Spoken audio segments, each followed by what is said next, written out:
ঈদকে ঘিরে অস্থিরতা বাড়ছে মাংসের বাজারে। সপ্তাহের ব্যবধানে গরু খাসির মাংসের দাম বেড়েছে কেজিতে ১০০ টাকা পর্যন্ত।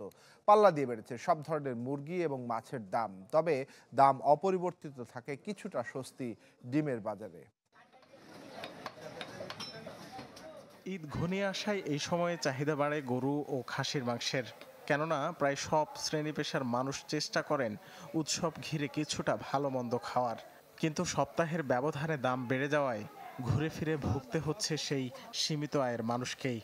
না, সবসময় আমি যে রমজান মাসের যে প্রথম আজকে মাংস কিনতে আসলাম, যেটা সত্যি কথা। ১০,০০০, ১১,০০০, ১২,০০০ টাকা বেতনে যারা চাকরি করে তাদের জন্য কি আর মাংস খাওয়া সম্ভব না। আমি তো মনে হয় এবছরে মুরগি ছাড়া আর খাসির মাংস, গরুর মাংস কিনে নিই।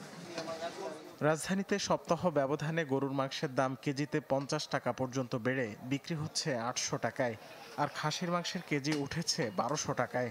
বিক্রেতাদের দাবি, হঠাৎ করে চাহিদা বাড়ায় প্রভাব পড়েছে দামে।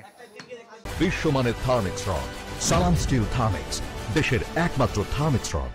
আগের চাইতে এক একটা গরু ২০,০০০, ১৫,০০০ টাকা বাড়তি, তো ওই অনুযায়ী আমরা ৮০০ টাকা করে গোস বিক্রি করতেছি। ২০ রোজা পর্যন্ত ৭৫০ টাকা বিক্রি করছে। এখন গরু কিনতে গেলে একটু দাম বেশি পড়ে, তার জন্য একটু বেশি বিক্রি করা হইতেছে।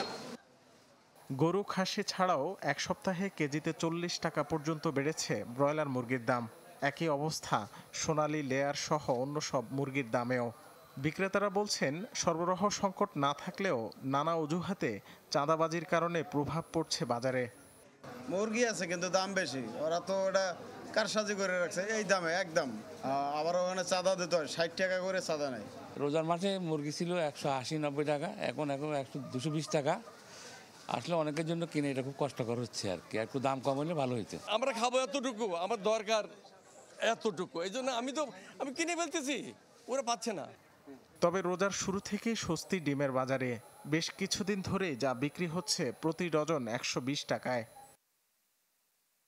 রাকিব হোসেন, চ্যানেল 24, ঢাকা।